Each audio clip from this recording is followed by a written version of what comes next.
Hi there, welcome to the latest news. Breaking news in the Noah Presgrove case, in which Robyn Smith, Noah's aunt, has been called out as a liar, and some references being made that they've lied many times. Join me today as I share with you the backstory as to why and how we got here, and a previous video that I did when highlighting about phones being wiped and the origins of who stated it in the first place outwards publicly, and it wasn't the general public, even though the general public were broken records in which they never gave a source. So join me today as I clear things up, but we also make some references back to the situation of Robyn Smith, supposed actions and claims in the past and issues there.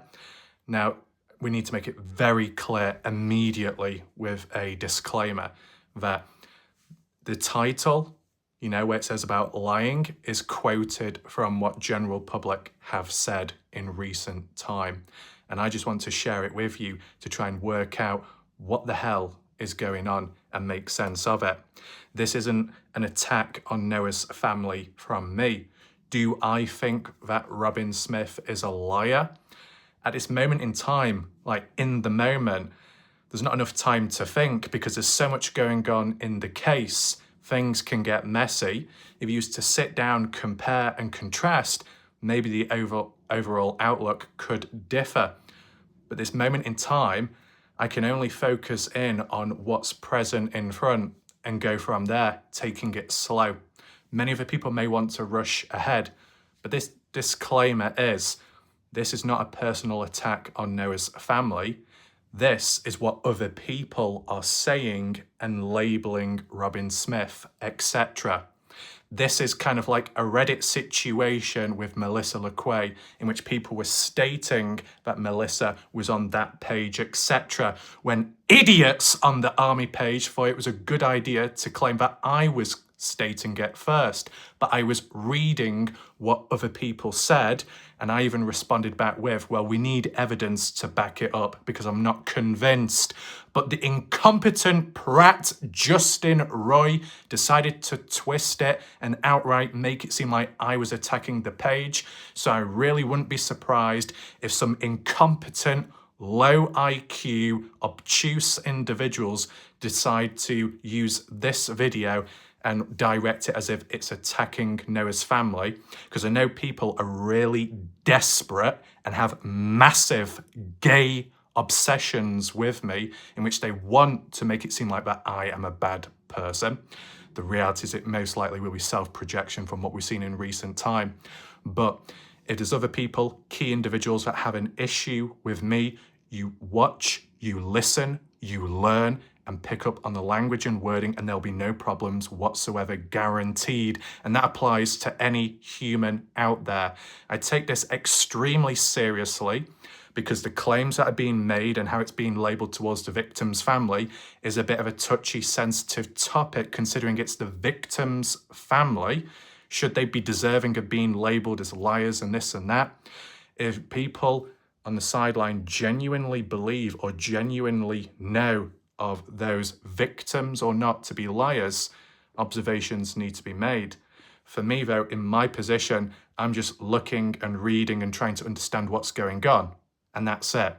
And then later, maybe come to a conclusion. So truly understand the language and wording. I know regular viewers will be able to understand because they're competent people. But as we know, there's many incompetent people out there. So welcome if you're watching the live premiere. Share your thoughts and reactions in the live chat box on the right-hand side of the screen. And at any point in time, whether you agree or disagree with what's going on, if you're shocked and appalled by it, leave your thoughts down below in the comment section. React, questions, answers, anything. Leave your responses below in the comment section. It will help with spreading awareness. It will help with just pushing the video out there so more people get to see it, because it gets to show the state of the case and the state of things. Just know that I've got extensive experience when it comes to victims' families being under fire, whether it be for the right reasons or for the wrong reasons, like the Dylan Rounds case.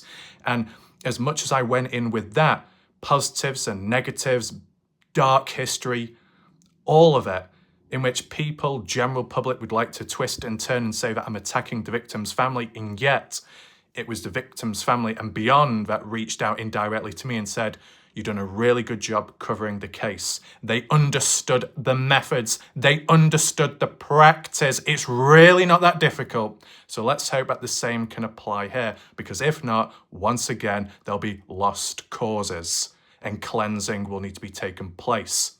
But for those that don't need cleansing because they can think clearly, and new people that come along with an open mind, if you want to catch up on recent videos, previous ones, anything you have missed out on.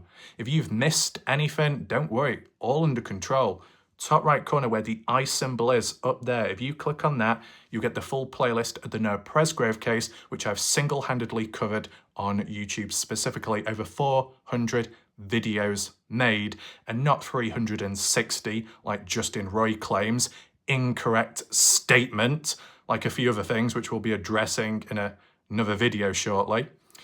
Full playlist up there, some loose videos attached. If you want to support my channel directly, you want to support me, however, down below in the comment section, there is a pinned message. Channel membership link onto here with exclusive perks and badges, and the PayPal link as well.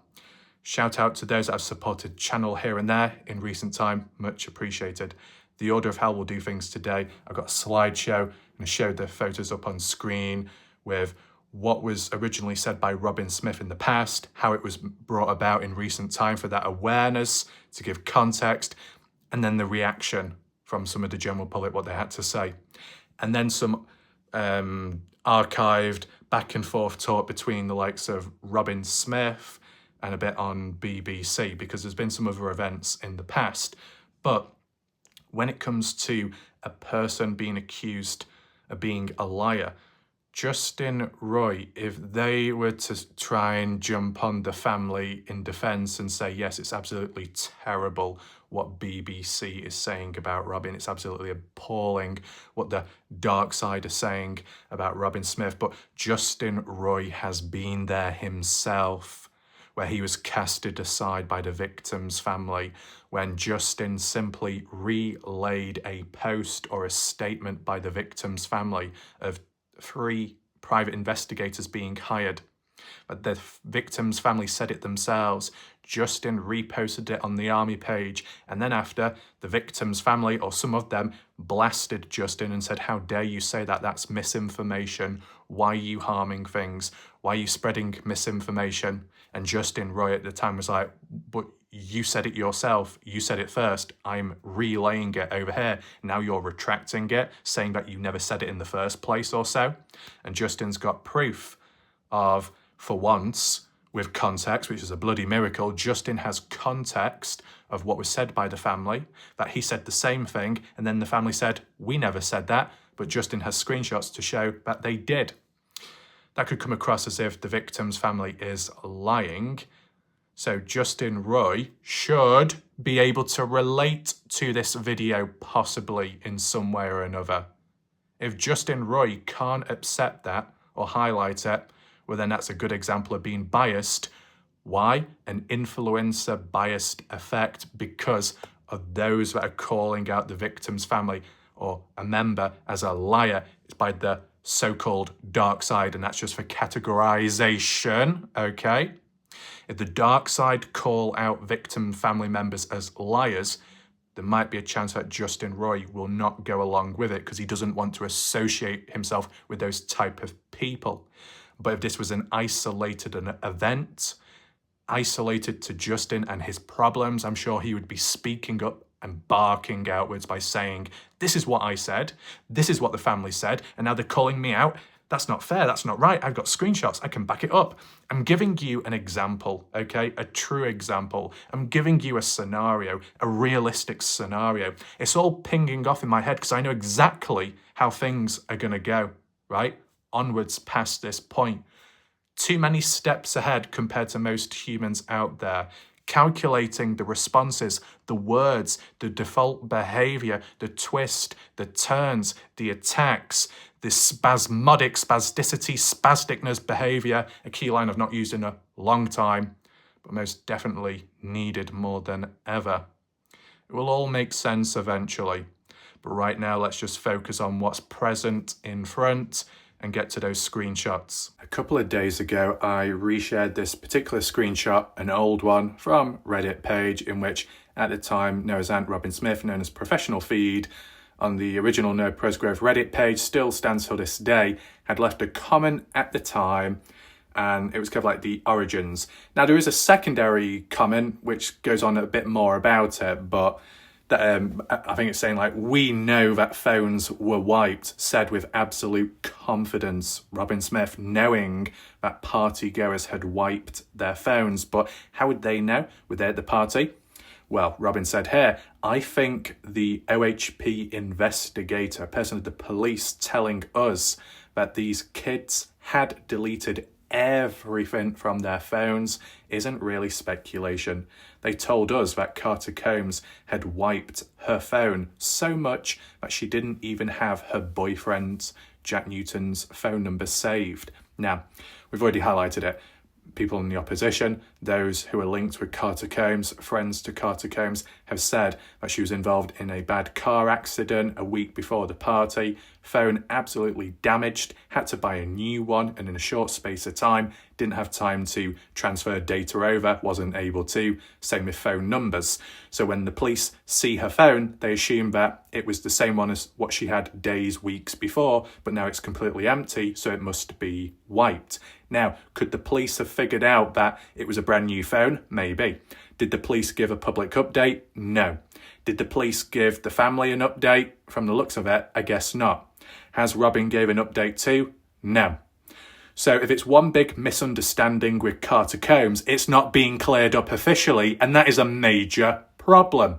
So officially speaking, it still stands till this day that it's stated that Carter Combs had wiped her phone. But if she's innocent, it should be officially and publicly cleared up. When will that happen? I wonder.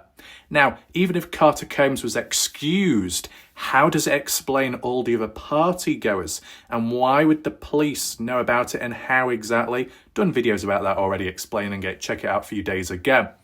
But are we actually hearing it from the police, the horse's mouth, direct? No. We're hearing it from a secondary individual, right? Passing on the information. How accurate is it? You'd hope to believe it's true because it's the victim's family, a family member at the end of the day. Why should they have to lie? Why should they lie? Is there any reason? Is there any gain? Well, opposition, general public, not everybody believes in what Robyn has stated here, or at least in the past. So, if we zoom out for a second and we move on here. If you wonder why there are red boxes, banners, that's just to block out unnecessary comments which don't really, they just clog up. I just wanted to focus in on the important stuff, what you can read on screen. Larry said, how do we know for sure about the phones being wiped? There's so many lies going on around, and that is true. It's unfortunate because it does cause trust issues. If there was no lying and it was just pure honesty with disagreements and healthy disagreements, it'd be a better place, and what's said you could believe in and then it would be done. But this is like Bigfoot, this is like UFOs, people recording, taking photos, claiming that it exists. People want to believe in it, but then later it's been faked. Someone dressed up as Bigfoot. Someone hasn't shaved in the last year or two, so they're right hairy bastard, right? And so on. Because of that, confusion causes trust issues, bubbles being burst, hope being dropped. So down the line, you adapt and think, well, I'm not going to believe in the next thing that comes out or that's said. You might brush it aside. You might not listen to it. And that one occasion, it could be truthful. So it's about being skeptical, listening in, but not showing internalization so you don't go down the same pathway as you did previously in the past. But every now and then there might be some truth to some things stated. And would this be one of them with what Robyn has said? You would hope to believe in that. If it was true, it's game changing, as in it increases the chances of foul play, definitely. It increases the chances of murder, as in people covering, deleting and hiding stuff. feels manipulative if it was to be true. If not, well, then it raises questions and concern as to why some people are lying then. Why exactly? Brooke Carter said, well, we know that's a lie, as in what's mentioned here. Because during my video where I was showing this screenshot, the live chat was going on. You can look at the replay of it and the timing. So it is linked, okay? Well, we know that's a lie. Again, coming from Robyn. So Brooke Bounds Carter is calling Robyn Smith a liar. Brenda said only 2 phones were sent off. Bergow says, I believe there were more than 2, just took too longer. Right, so as many phones handed in at the start and then 2 other phones later on. Which ones were those exactly? Who knows? Were the 2 other phones delayed later?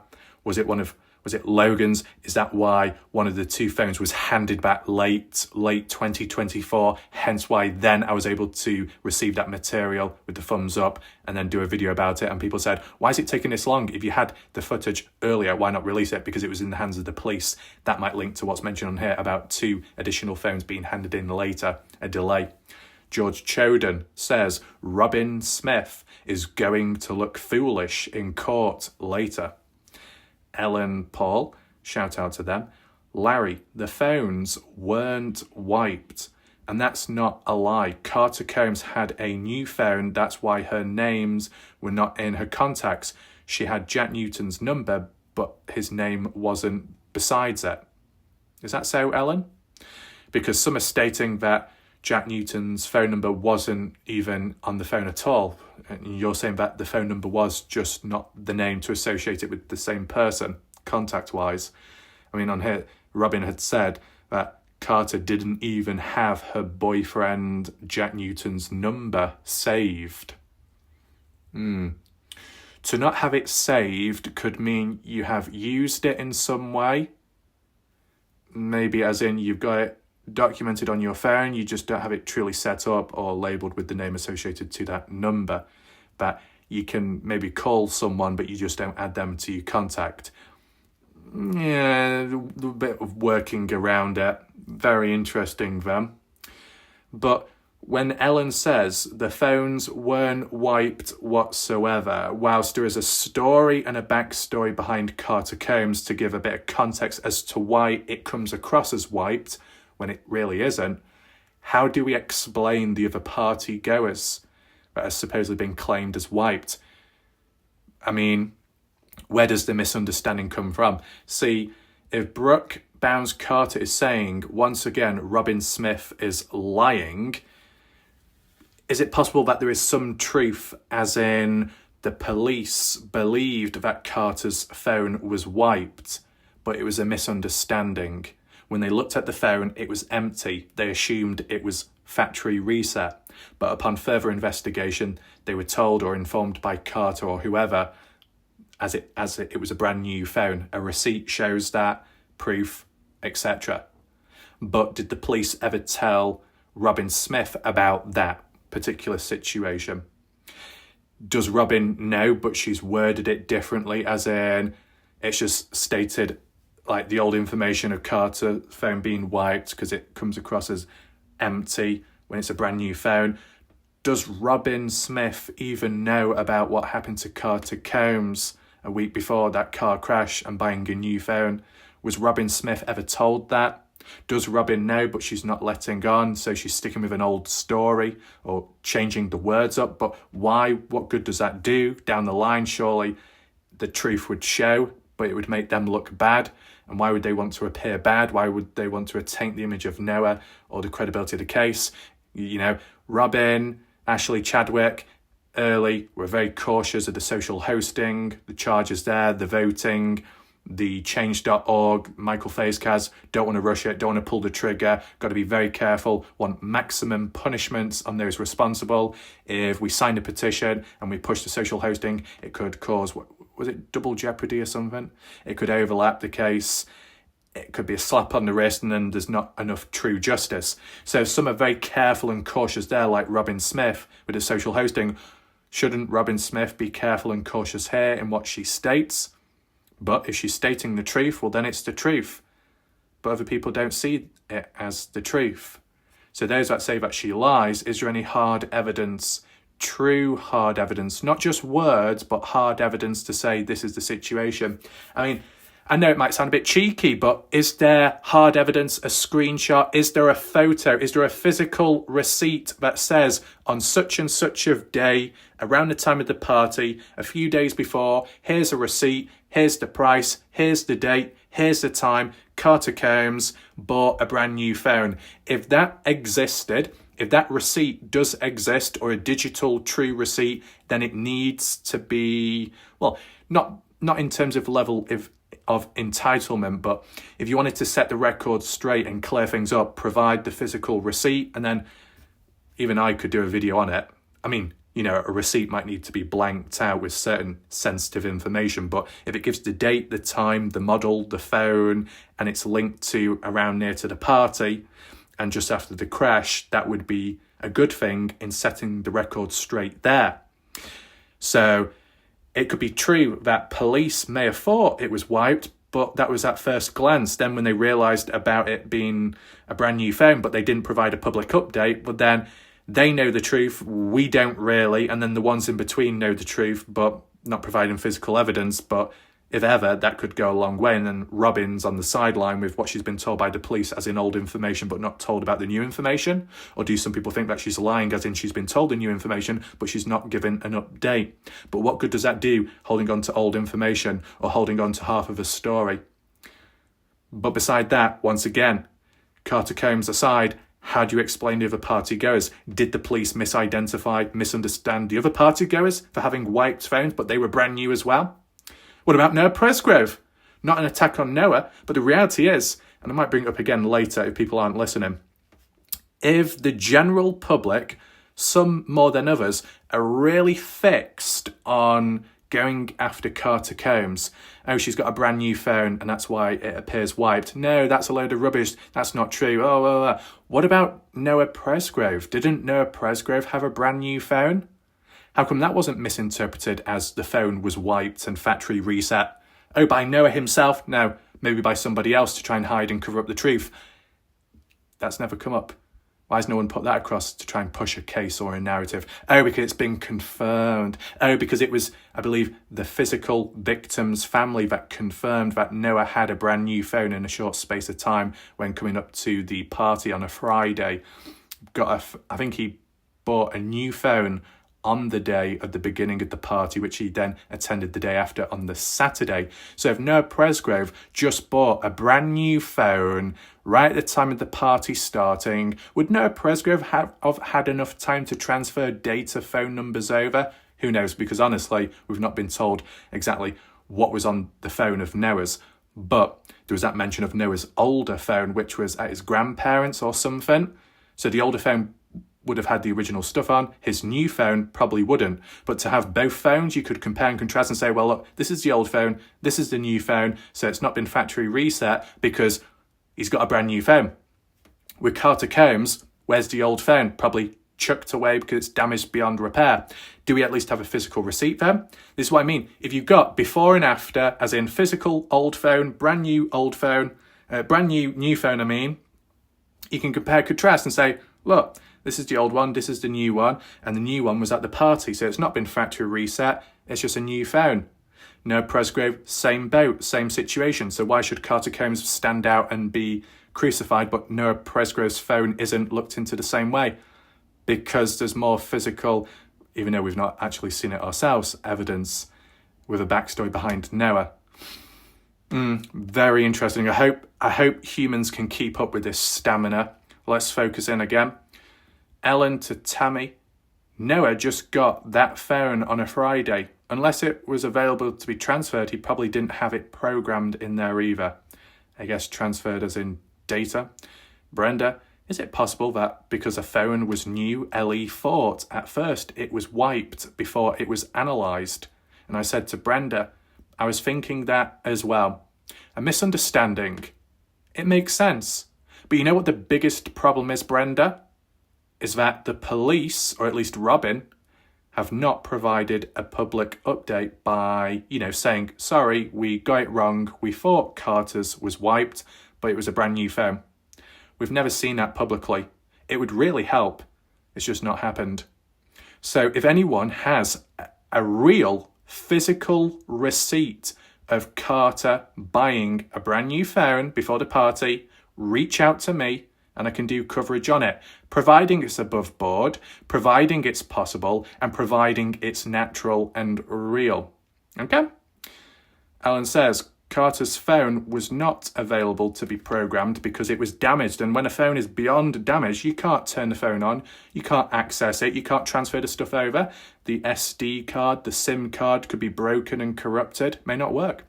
Tim Daniel says, for the record, for the 100th time, I confirmed the car accident phone story. Okay. Alan, yes, Tim, it was a very bad wreck. And I'm just glad everybody was okay and just the phones were damaged. Tim Daniel says, I chatted with the older sister of the boy who was in the car with Carter Combs. She told me about the accident and how her little brother hurt his back and a year later he still suffered anxiety and trauma. Okay, so it's not related to the case directly or the party, but as a standalone event with the reference of the phones. If the wreck, the damage was impactful enough to cause some form of injury to one of the individuals in the car, the force of it can be just as bad for the devices present. Tim Daniel said the phone was new, not wiped. I confirmed the accident. Well, appreciate that, Tim, as in the support on the channel. Brooke Carter said, agreed, Tim, they were stopped and a lady texting hit them from behind. Was it at a traffic lights or something? So Carter, another girl, and the girl's young brother, the boy, who was injured, all in Carter's car. They were stopped, parked up, whatever. And a lady was driving whilst texting, which is not good. And then wasn't enough time to brake and collided with Carter's car from behind, going at 60 miles per hour. Brooke says, thank God the kids were okay. Phone being wiped is a lie from Robyn, one of many. So Brooke is implying that Robyn Smith has lied more than once. Now, in terms of Noah's family overall, it's not a good thing to look at it that way, but a lie is a lie. Is there hard evidence? Are there screenshots? Are there examples people can give of multiple lies from Robyn, for example? Have you got a case to put forwards? Give you responses down below to give a bit more context, because it sounds pretty serious. Tammy, Brooke, if it's a lie, OHP must have told it to Robyn then. Right, so Tammy is suggesting that OHP told Robyn a lie and then Robyn spread the lie to the general public, maybe unknown to herself. Brooke says Robyn has said many lies. Is it possible that the OHP said one thing to Robyn and then Robyn told the general public something different, twisted the words? Now, if OHP is to blame, well, then it's unfair on Robyn Smith. It makes her look bad in that situation. As said, if there was any misunderstanding from OHP, they should have provided a public official update to clear things, or at least inform and give an update to Robyn, so then Robyn could give us an update. Tim Daniel says, Brooke, it's a miracle they weren't hurt or worse. But nobody does their homework. I tracked his sister down and just asked about it. It was very easy to confirm, but folks prefer the gossip. Now, reaching out to people, one thing. Then other times people reach out to you. Everyone has their own styles. Most of the time people have reached out to me first, and I do prefer it that way. So it doesn't feel forced. It doesn't feel rushed. Okay, it's just the way I am. People reach out in their own time when they're ready to talk and speak, and there's better communication and it just works. But in other situations, you might have to chase people up, depending.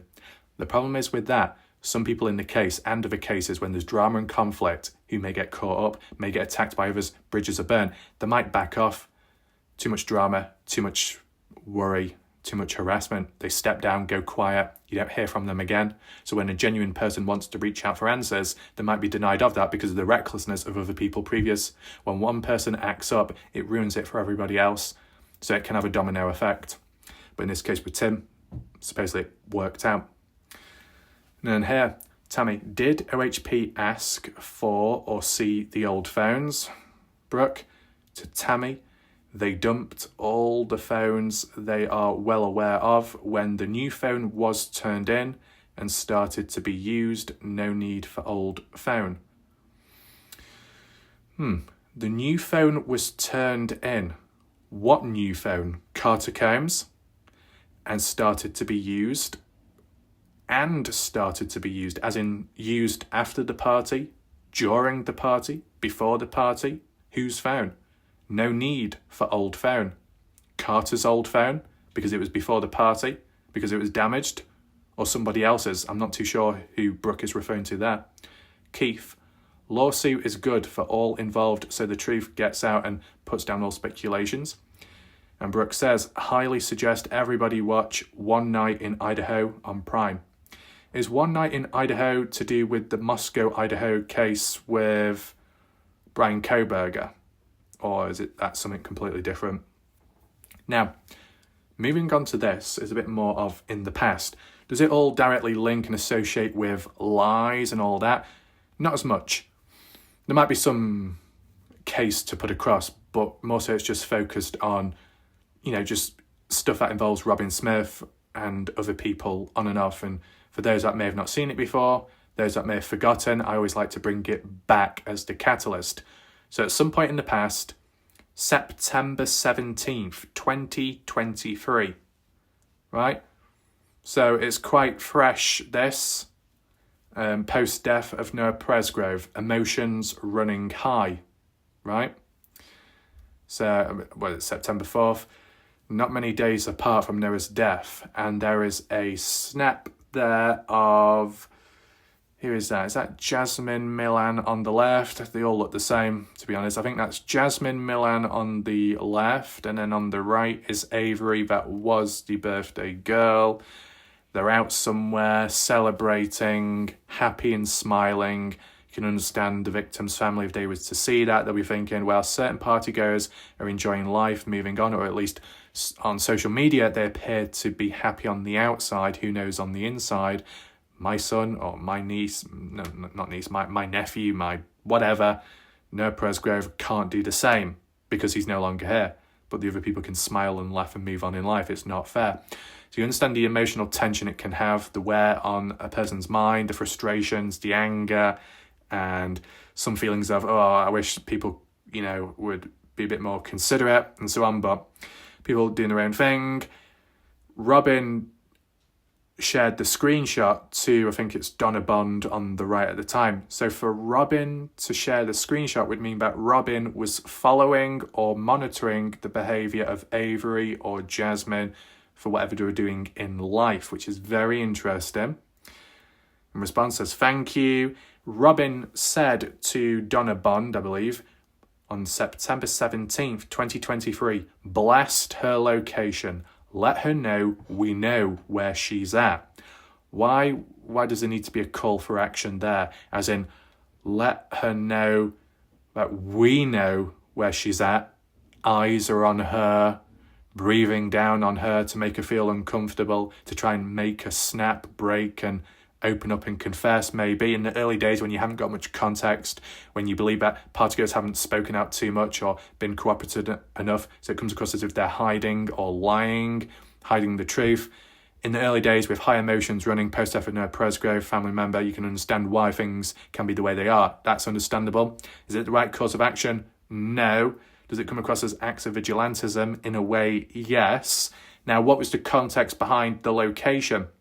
Did Robyn actually know why the likes of Jasmine and Avery were there? In somewhere in Oklahoma, a brewery where there's alcohol being served. Maybe Robyn saw that and thought, well, that's kind of, even though there's some time apart, to be drinking, having fun, partying or something. That's disrespectful in Noah's name. You know, have you not forgotten what alcohol can do and what it led to with Noah, and you're just off drinking and boozing, etc. But the other half, the other side, like Brooke Barnes-Carter and some other people had said, the reason why Jasmine, Avery and others were at this brewery, they were in a separate room, which wasn't to do with alcohol, and they were at a baby shower involving a baby, an innocent individual. Nothing to do with the case, nothing to do with Noah Presgrove. But maybe if Robyn didn't know the full context, by saying, let's blast the location, what damage could that do? What stress could that do? Could it go wrong? Could a stranger see it online and think, right, let's go around there and cause intimidation, acts of vigilantism, a call to arms, similar to like Alicia Pressey, Caden's mum, a call to action in reporting my videos, even though I'm just trying to keep the case alive, which is stupid, as seen in the past, all proven, documented with screenshots. That when Robyn Smith issues an indirect call to action, someone takes matters into their own hand, get there and realise it's a baby shower, and then it's too late and something goes wrong.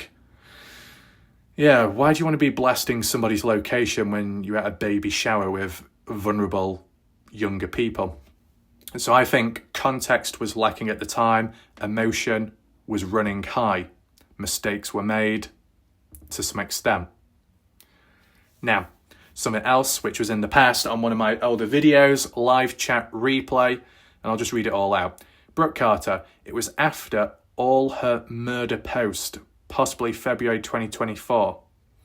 Right, that's in relation to when Robyn Smith did a Facebook post saying it's cold-blooded murder, partygoers somewhat responsible, etc.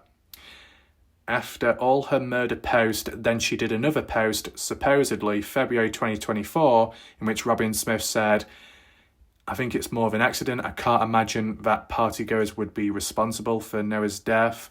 I still think that they might not be telling the full truth, but I just don't think they're responsible. That's the order of how it's supposedly followed. We've documented it on my channel already. You'll have to look back for that. But then Brooke says, maybe March 2024. A little bit all over the place. But there's an order to it. Brenda, grief has many stages. Maybe in October 2023, she was going through the anger stage. This is only my opinion. I can't speak for Robyn. In October, anger stage. September then. Sadness, frustration, wanting of revenge, avenging. Grief can come in certain stages and in certain ways, and it might be different for other people. Brooke, she was the first. Right, so then this is to do with the other stuff to do with where Robyn Smith later onwards, 2023 onwards, at some football game, Carter Combs just so happened to be there as well watching football. And Brooke says that Robyn was the first person to scream murder. She also attacked Carter, as in the event. She attacked Carter out in public. She was screaming murder for a hot minute.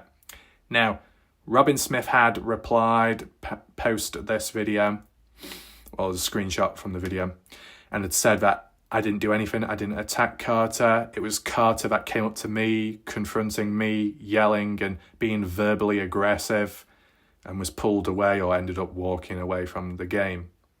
So one side is claiming Robyn Smith was screaming at Carter and was physically attacking Carter in public, possibly at a football game. And Robyn says, never happened. It was Carter doing all the yelling in an aggressive way. So which side is right? What Robyn says or what the other people say? Who knows? Is there any hard evidence of any of it? Probably not. You just have to believe in what you think is true. But at the end of the day, it shows that one person's lying, another person's telling the truth. It's not looking good, is it? Do we have anything else there? Why would you accuse someone and make them your enemy and then expect them to give you their side of the story? I would have not spoken to her either. This one by Robyn Smith, it says 9 hours ago, but it's not 9 hours ago as in real time. It's in the past, months ago. And it's to do with a response with Brooke Carter, Tim, let's just say, deep jealousy, hate from some of Noah's family members years before this happened. Why would some of Noah's family members have deep jealousy and hate towards the Newtons, maybe the Millans and the Combs, the Howards, whatever? Why though? Has this got anything to do with Brooke passing on that warning on behalf of Stevie Howard that said if she goes down, she's going to pull other people down with her, and that Noah's family dark, dirty secrets will be revealed, which the family don't want revealing? What is that all about? I go on about it over and over again, never really get many answers since. But beside that, Robyn Smith did a response and said to Brooke Bounce Carter, let's address this comment right here, Brooke. You can try to come up with all the narratives you want. We are jealous. Noah was a predator. We have long-standing grudges against Stevie Howard, but we know they are all lies. The fact is, Avery and Carter, through a party, supplied the alcohol. My nephew is now dead. Point blank. No way around it. Culpable liability all damn day long. So you and Stevie can go F right off with all your little excuses and BS. P.S. Wasn't it Carter that was trying to play like she didn't even know Noah? I'm pretty sure it was. I mean, in fairness, if that's true, I've never seen hard evidence of it, which is typical, only what's been said in the community, which is not good enough. But you know, if Carter was playing it off like she didn't know who Noah Presgrove was when she really did, sounds dodgy, right? Oh, but let's not forget Caden Pressey that said in one interview, Parts in True Crime Part 1, that he knew of these girls, these partygoers, met in the past years ago in the car parks, drinking and hanging out, having fun. And then in the Part 2 never released Partners in True Crime interview, Caden Pressey worded it as if he's never been to that party house before, he's never met those girls before, it's all the first time. Either you know them or you don't. Either you've met them before or you've never met them before. So if we want to go after Carter Combs and call her out, as in playing dumb, oh, I don't know who Noah is, but actually, I do. Why would you do that? Bit weird, bit suspicious. But then why would Caden Pressey do the same exact thing? It's not just one person then, it's different people from different perspectives and sides. Similar actions, similar supposed behaviour. But people, some only like to focus on one side or one aspect, and they've got the cheek to say there's only one side to the case. How can there be only one side to the case when there's different aspects of people with different sides of opinions, different sides of actions? Right, humans disappoint me so much. So let me just give you a quick reality check and a prediction on what can happen from this video onwards. That what people will do, okay, specific individuals with a certain mindset, they will read the title of my video and state and claim that I am saying that about Robyn Smith, when there is no evidence of that directly. It's what other people have said. I've shown it in this video. It's not that hard, is it? But as we know, people won't watch my video. People will only read the title and then jump to conclusions. They have no leg to stand on if they do that, but people will. And then it will spread, and then it's an attempt to, make me look like a bad person. And because other people are easily pleased, probably more pleased than some, they'll end up just going along with it and not even question it. And then it will spread, and then I'm getting attacked even further. So before this video has even been published and uploaded, I know already that I could get attacked for this just by looking at it and seeing what other people have stated and labelled about Robyn Smith. So everyone watching right now as a witness, just take note of my prediction, what I've said there. If I was to say now that humans, some, can be so stupid that they'll watch the first few seconds and then jump to conclusions and then think, I've said this and that and I've attacked everyone, I've attacked the family, it's really bad, it's really evil, nasty, just shows how much of a bad person this, channel is, etc. If I was to say, well, no, look, here's the proof and here's the evidence, I did not say it, other people did, it's all in this video itself documented, but you just couldn't be bothered watching it all because you're a lazy twat, a complete idiot. People will then say, oh, you calling me an idiot? Are you bullying me now? Oh, and then play the victim card. When you're dealing with humans that act out and are in the wrong and F up badly, when you do call them out on it, they'll play the mental health card. They'll play the victim card. Oh, I'm so vulnerable. Oh, I can't handle this. Oh, you're the bully. You're the bad one. Really, really, really manipulative behavior. I've come across majority of humans like that, okay? So I'm already built, I'm already prepared, I already know what can happen. Let's see those predictions do come true eventually. And as you, as a witness watching right now, just take notes. If you want to spread awareness in the future, feel free to do so, as in the context of this video. I mean, it's a really important one. What I would like to add on myself is just by questioning, if Robyn Smith is lying, is she lying directly towards the general public, or at least at the time, and not providing an update since? Is it the OHP that are lying, or got it wrong and messed up, told Robyn Smith that Robyn then passed it on public, and it's not been passed on since as an update from police to victim's family, from victim's family to the general public? Sometimes people can be screwed over by others. In some ways, Caden Pressey, not a good example because he did contradict himself. But if Caden Pressey's leaked interview never came out, we would never have it to compare with his partners in True Crime one, meaning there would only be one story, one side. But because the police interview came out, it differs to the partners in True Crime. So upon himself, it makes him stand out, and not in a good way. But did Caden decide to release it public? No, it was indirectly because of his mom Alicia that shared it to the wrong people, got stabbed in the back, then it was leaked and exposed, which is not a good look. And indirectly, in a way, when another creator and another channel out there that's Team Caden Pressey at one point ends up exposing and leaking such sensitive stuff online, which then, you know, they were supporting Caden at the time, indirectly makes Caden look worse because of his contradictions. They're absolutely pathetic excuse of a supporter then if you do that to someone that you support, going against it all. Humans, I'm seeing it all in here. It's all here, all under control. I know exactly what people are like. I know exactly what people are. I know exactly the situations, the stipulations, the foundations, what's previously happened, what can happen next. It's just all up here. It's all under control. Boom, boom, boom, before it's even happened, right? The reality is, if Robyn Smith was lying, and if she has lied previously, what about? Give examples below, give context, we'll go from there. It wouldn't just be one person lying, and not from one side. All over the place there can be lies. It's not just about focusing in on a witch hunt on one person, but this particular video and theme needs to be focused on one person at a time, just to make sense of it all. You include everyone all in one video, well, it's going to get too full, too confusing. All I would say as a spectator or on the sideline trying to listen in and make sense of it all, what good, what benefit is there in Robyn supposedly lying about really anything? How does one benefit there? How does it benefit their nephew, the case? Won't it only harm it?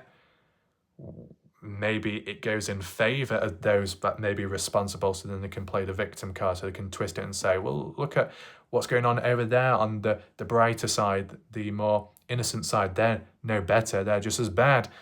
So then they've got a case turning and weaponizing things, using it as ammunition to fight and fire back. Not going to do much good for Noah's cause or case.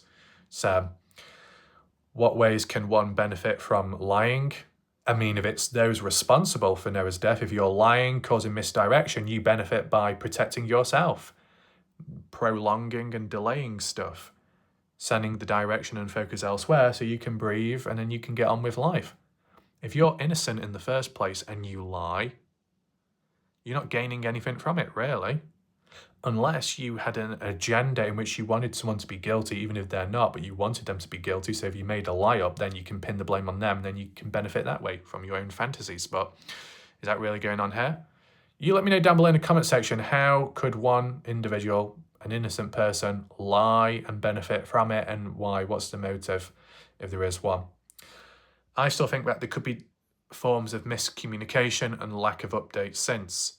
It's an old Reddit comment mentioned by Robyn Smith. Things could have changed ever since, but they've just not been provided public. Maybe Robyn has a new perspective now. Maybe police do, but it's not been revealed public. So when you compare, contrast with old information with what someone knew at the time, thought to be the truth, now no longer, but they've not provided an update, it does come across as maybe like a lie in some way. But if they said, right, sorry, or from what we were told then, from what we're told now, things have changed, that would set the record straight. Not happened yet. Let's hope that it does in some way, if it's possible.